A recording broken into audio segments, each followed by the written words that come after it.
fisiopatología de la enfermedad de Calve-Pertes, ¿no? Decíamos la necrosis o la osteocondritis, también se llama osteocondritis. Son varias osteocondritis, ¿no?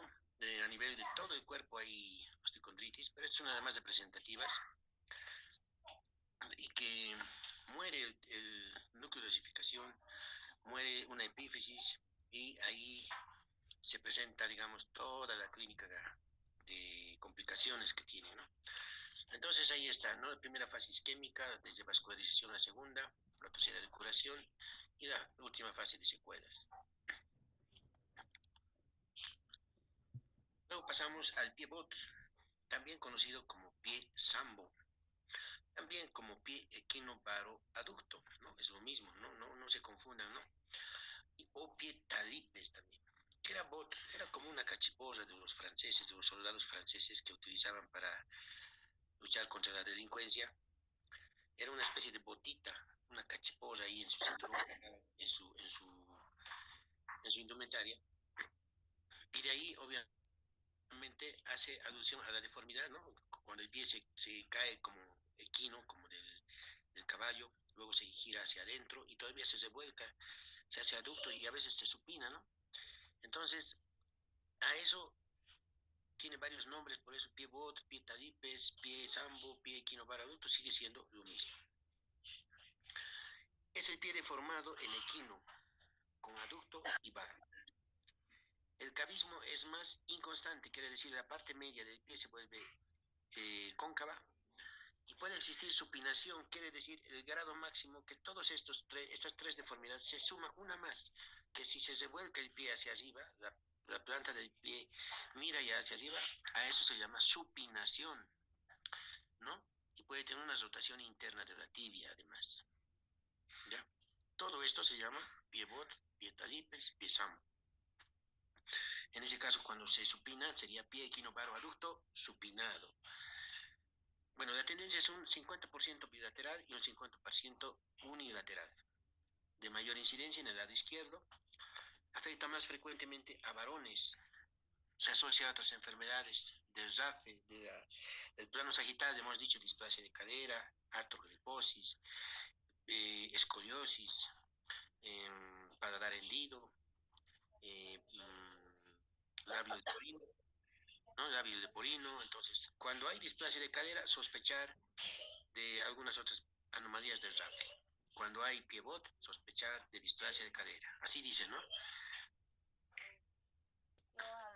Patogenia, como no se conoce perfectamente aún, siguen todavía en estudios genéticos y demás.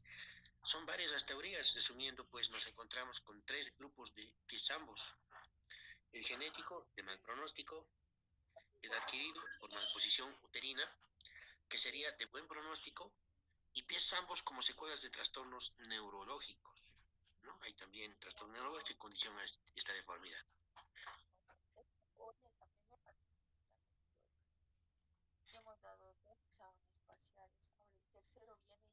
Bueno, alguien tiene ahí un micrófono abierto, se escucha una voz femenina, por favor apaguen.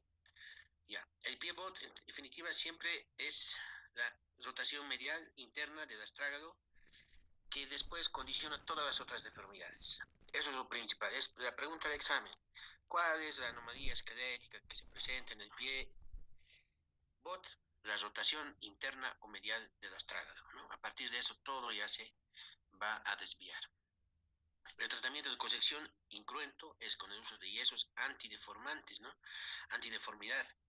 Ahí están las etapas. Primero se corrige el que está más deformado, o sea, el aducto, luego el varo y luego el equino. El equino ya pone en posición plantígrada de pisada, ¿no? Ahora si está supinado, entonces primero el supinado, luego el aducto, el varo y luego el equino, ¿no? En ese orden, a la inversa. El tratamiento quirúrgico más utilizado es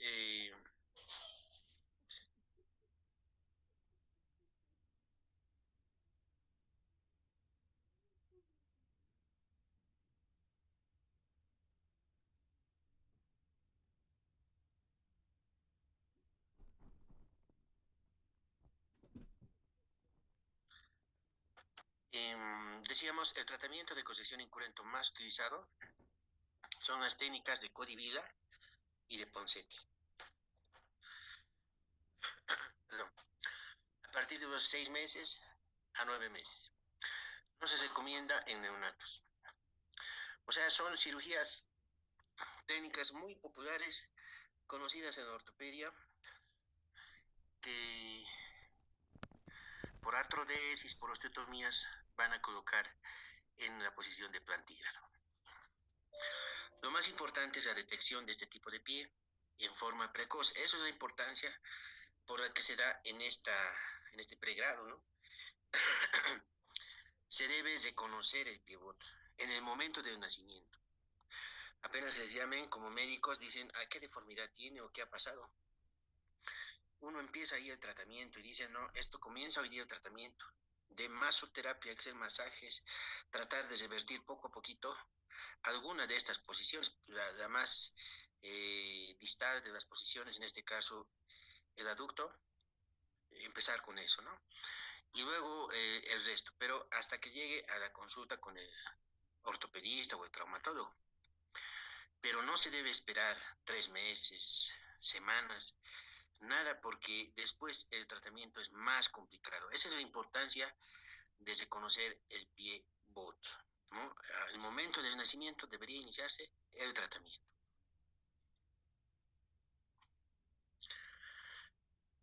Luego existen una serie de alteraciones torsionales o angulares, como vemos aquí, por ejemplo, el geno valgo, como en X, las extremidades inferiores con el contacto a nivel de las rodillas. Después vemos el geno varo, donde tenemos en paréntesis, ¿no? El varo siempre alude al extremo distal de la extremidad, que sería la pierna, ¿no? Está arqueado, varo hacia adentro, la pierna hacia adentro. Y valgo, la pierna hacia afuera, ¿no? La posición normal debería tener un espacio intertobillos de 3 centímetros, ¿no? Con mayor unión a nivel de las rodillas.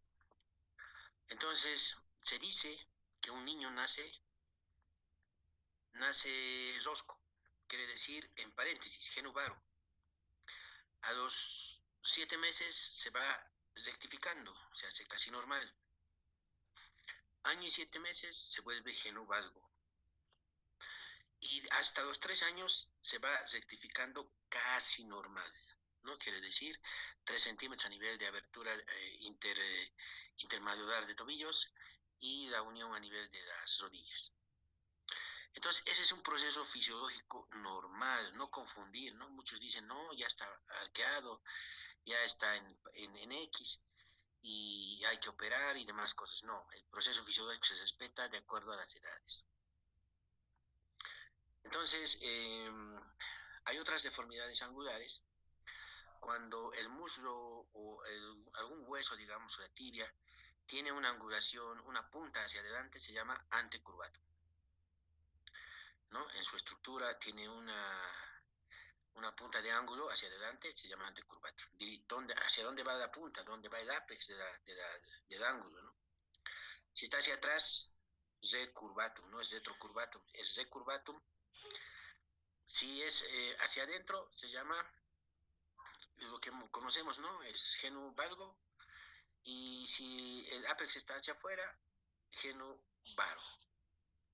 Entonces es así. Y en la extremidad superior también existe cúbito valgo, cúbito varo, antecurvatum, recurvatum. Todo en relación al cúbito. Es el que le da el nombre, ¿no?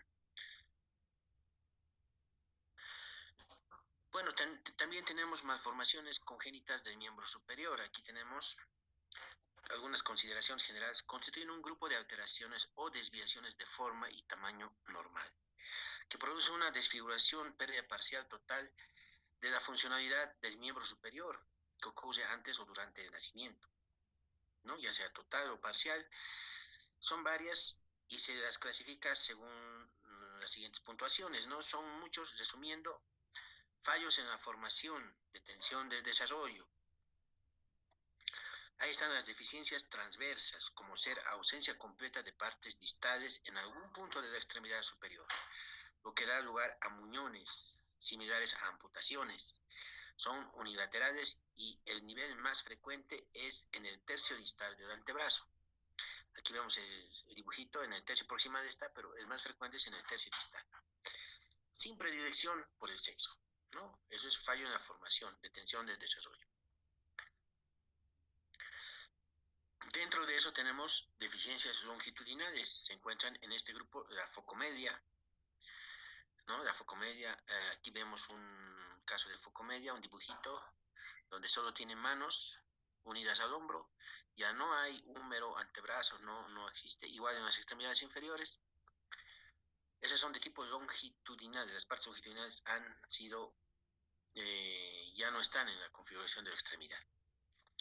La displasia de los radios radiales, por ejemplo, el radio del antebrazo puede estar ausente. De los radios cubitales, también el cúbito o algunos dedos de esa orientación, puede ser el cuarto y quinto dedo, que no existan. Y la displasia central, ¿no? Entonces, el dedo medio que no haya la presencia de ese, no puede haber una hendidura, por eso son manos hendidas, se llama, ¿no? Por ello se nombra según el hueso ausente o deficitario. El más severo es la focomedia, ahí está, por ausencia del segmento intercalar, intermedio. Luego están las manos zambas radiales, cubitales, ¿no? Como hemos mencionado, hacia los lugares que se desvían. Finalmente, las ausencias de los dedos. Otras amedias, meromedias, acromedias, hemimedias, según si es la parte distal, acromedia, amedia, si no hay nada, ya no hay nada de nada, ¿no? Hemimedia, solamente, digamos, el radio o el cúbito falta, ¿no? Entonces, son allá sus subdivisiones. Luego tenemos el de tipo 2, fallo en la diferenciación. O sea, todo está bien, pero no se ha diferenciado. O sea, el tejido blando no lo ha diferenciado por un lado que sea independiente, digamos, un dedo del otro dedo. Ejemplo, las sindactilias.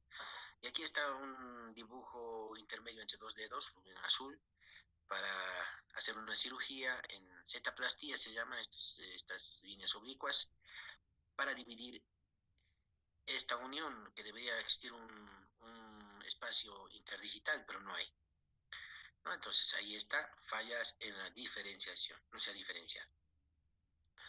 Duplicación, dedos supernumerarios, ¿no? Conocemos a veces manos con 6 dedos, entonces son dedos que pueden estar más allá de lo normal, ¿no? Entonces, sin 6 dedos, 7 dedos, y en el pie, en la mano, pues habrá que hacer las resecciones, ¿no? Correspondientes.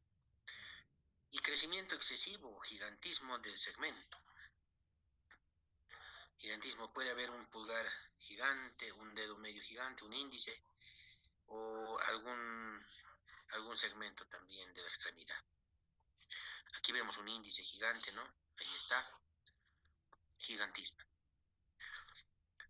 El quinto grupo, crecimiento insuficiente, hipoplasias ya también, ¿no? Hipoplasias, creo que no tenemos el dibujo, donde hay un crecimiento muy hipoplásico, decimos, muy reducido.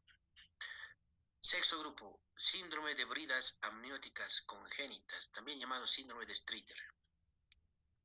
Vemos esta muñeca, hay unas bandas congénitas, circulares, que van desde la piel a los tejidos profundos, ¿no? Entonces son las bandas de Streeters. Hay en el pie, en la mano, en la pierna, en el antebrazo, ¿no? Y el riesgo es el compromiso de la circulación. En algún momento puede haber algún fallo en la circulación y la necrosis correspondiente. Tiene que ser operado, tiene que ser regularizado, ¿no? Con unas setaplastías igual, tratar de unir en otro sentido y solucionar estas profundidades, ya no tiene que haber al final. El séptimo grupo, malformaciones esqueléticas generalizadas, clinodactilia, inclinación del dedo hacia un costado, se ha inclinado, ¿no? Clinodactilia. Camptodactilia, hacia abajo, ¿no? El dedo está como un mallet finger, un dedo en martillo, decimos, casi doblado, ¿no? Con una inclinación hacia abajo. Falange delta, cuando hay un segmento de hueso pequeñito que no debería haber, entonces eso está causando deformidad. Y deformidad de Madelung, las anomalías que hacen que el antebrazo se deforme, ¿no? A tal extremo que se hace monstruoso, ¿no? Entre cúbito y radio. Bien, esas son las malformaciones esqueléticas generalizadas. Finalmente, tenemos la parálisis cerebral infantil. La parálisis cerebral infantil, siendo de origen neurológico, tiene una implicancia musculoesquelética muy grande. Es una enfermedad no progresiva del sistema nervioso central. Quiere decir que no va a ir aumentando, sino va a ir disminuyendo su gravedad en cuanto pasen los años. Consecuencia de una lesión prenatal, neonatal o postnatal. Cuando hay dificultad al nacer el niño, no hay un Apgar, una respiración adecuada en los primeros minutos de vida, puede haber daño neuronal y dejar secuelas, ¿no? Antes también, una prenatal, por ejemplo, cuando hay mucho meconio a nivel intrauterino, puede tener alguna alteración fisiológica con el neonato o con el producto. Ahí puede darse, en el momento del nacimiento, esa lesión por un parto dificultoso también, o postnatal, ¿no? Que pueda haber alguna lesión posterior. Entonces, de diversas causas, pero es de un factor etiológico aislado.